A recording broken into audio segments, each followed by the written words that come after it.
দেখি মা রান্নাঘরে কি করছে। ও মা, কি করছো গো? কি রান্না করছো? এই যে ভাত রয়েছে কতগুলো, একটু ভাত ভাজা করব।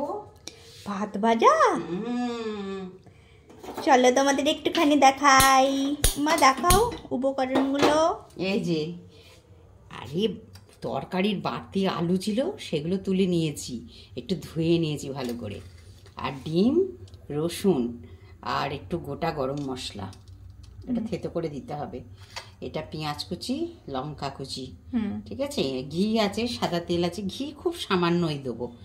আর এটা নুন আছে, চিনি আছে, আর একটুখানি লঙ্কার গুঁড়োও দেবো।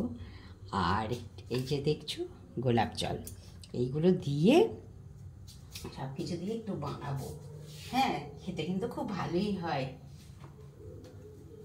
শুরু করলাম। হ্যাঁ, আগে সামান্য একটুখানি তেল দিয়ে ডিম দুটোকে নেড়ে নেব।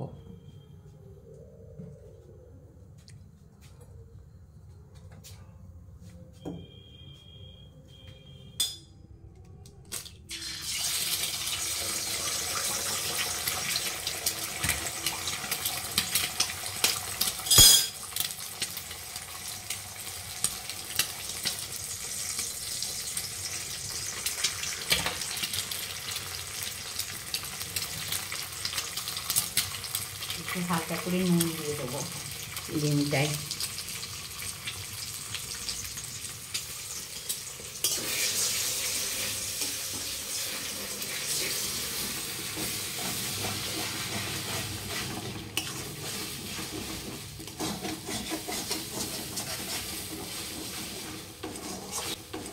সকালের বাসি ভাত থেকে গেলে ওটা দিয়েও করে নিতে পারো, রাতের খাবার খুব ভালো হয়।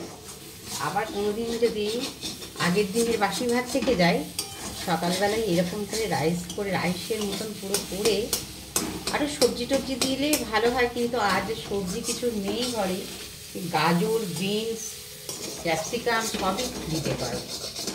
যত সবজি টবজি পড়বে তত খেতে ভালো হয়। এবার একটু সাদা তেল দিয়ে দিচ্ছি অল্প করে, আর একটু ঘি দিয়ে দেবো। ঘিটা জাস্ট একটু সেন্ট হওয়ার জন্য, বেশি ঘি দিই না।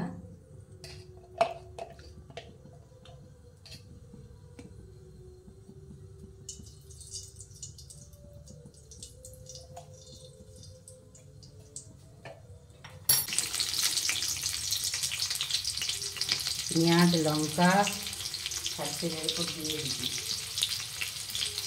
রসুন, রসুনটা দেবো, রসুনটা একটু থেতো করে দিব।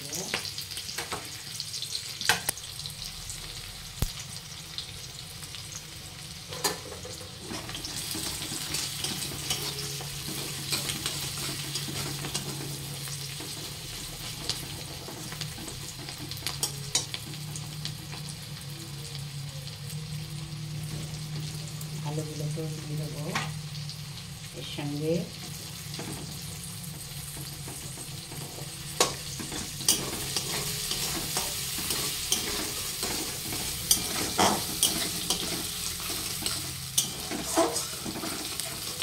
দিয়ে দিচ্ছি, কাঁচা লঙ্কাটা একটু কম আছে তো, নুনটা একটু বেশি দিলাম, কেন পরে আবার ভাতটা পুড়বে তো। চিনি দিয়ে দেবো।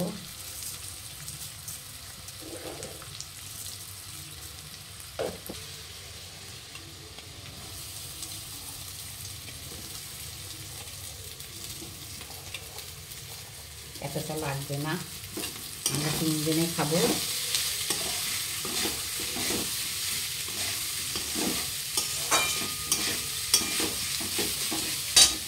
একটু দিয়ে দাও।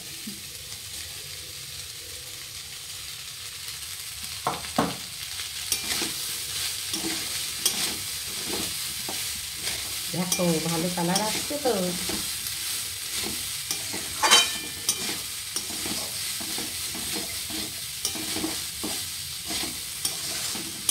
এবার ডিম ভাজাটা মিশিয়ে দিচ্ছি।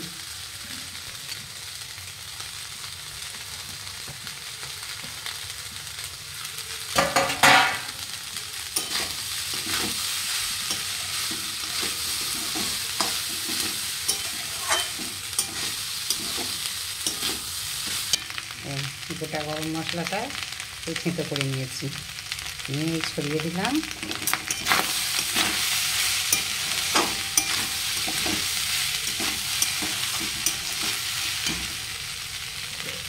আর একটা জিনিস একটু দিয়ে দেবো, এই যে শাহি গরম মশলা, এটা একটুখানি দিয়ে দেবো।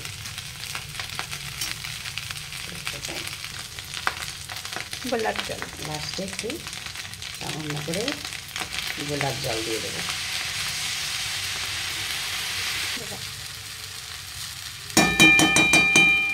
ব্যাস, এবার খাবার রেডি।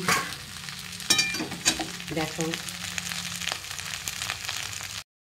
মায়ের হাতে তৈরি ভাত ভাজা, তার সঙ্গে পেঁয়াজ আলু পোস্ত। খাওয়া যায়।